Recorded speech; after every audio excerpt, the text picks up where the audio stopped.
Well, I just wanted to talk a little bit more about something that happened the other day. Um, as a latchkey child or a child that grew up without supervision, um, life was hard. As a matter of fact, being alone a lot of times wasn't necessarily the fault of being a latchkey child because I had two parents until I was 12 years old. Um, but the only memories of my father that I have are violent ones. And I get it. My mom decided to divorce my dad because A, he wouldn't help with anything, and if he tried to help with anything, it was with too much violence. And so, like, all the kids were anti-dad and, like, scared of him. And I remember one time I sat on a coffee table that was in the living room that we used to have that had little glass pieces. And I sat on it. I was a kid. I was a little kid. I remember I was home alone with I think my brother Chris, and my dad was taking a nap in the next room. And I sat on this table, and the glass piece broke, and I was petrified. Like, I didn't know what to do. I just knew that my dad was gonna wake up and kick my ass. And so I started calling my mom at work, trying to get her to come home, so that when she got home I wasn't dead.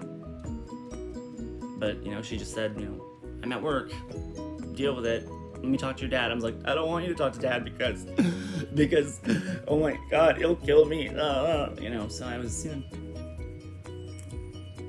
I think mostly as a kid, I did my very best to stay out of everybody's way. So I was alone. My brothers, Chris and Andrew, they would always share a bedroom, or Chris and Douglas.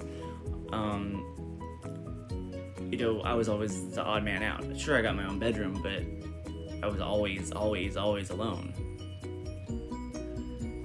So there are a lot of things that I didn't get exposed to at home, and I certainly didn't get exposed to at school because I was the weird kid at school who wore the same clothes every day for a week. As a matter of fact, in my younger years, that was when the most bullying happened. I remember in elementary school there was this kid, Donald. He was like this, black kid with ADHD, I assume, because he was always getting in trouble. But he followed me home to my house one day, harassing me with two other kids. And I was like, I'm not scared of you, because if something happens, there are steps I can take to ruin his life. But I didn't want to have to do that. So I didn't. So anyway, the thing that happens, and it happened with my husband, it's pretty widely accepted that if you've had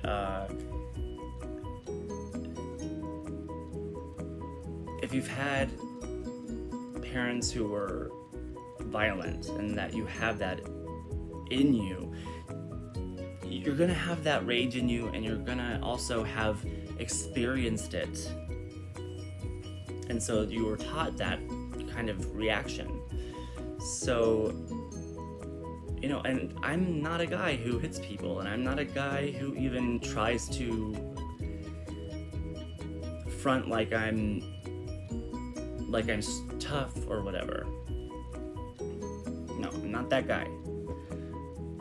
But me and my husband got in a fight, and he was screaming at the top of his lungs at 1 a.m. And we live in a 2-bedroom apartment with another roommate. And my other roommate lives on the other side of that wall.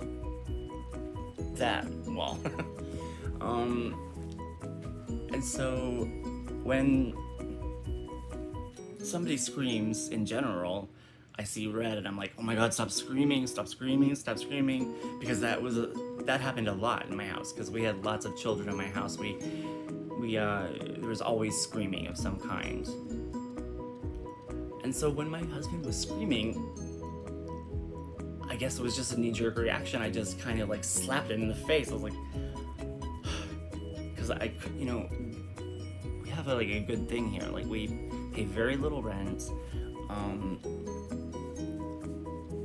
and I just don't understand why he needed to scream and why he can't talk to me in a level voice.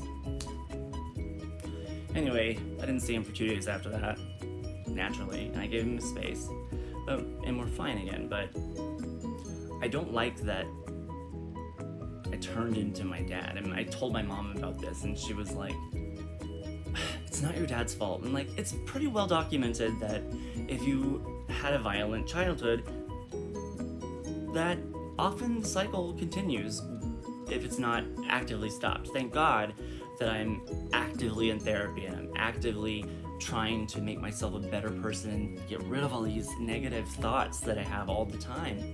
And I'm getting better, and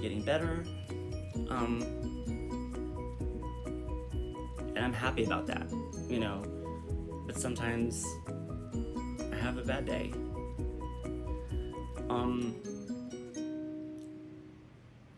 So all I wanted to say, I guess, was I know how it feels to be alone, and I know how it feels to not know what to do in certain situations. And if you feel the same way, if my audience, whoever you are, can relate, I would be very appreciative if you would email me at latchkeybrandon@gmail.com, or even, direct message me here is fine. I like to have a conversation, and if I do a live video, please join and shoot the breeze with me.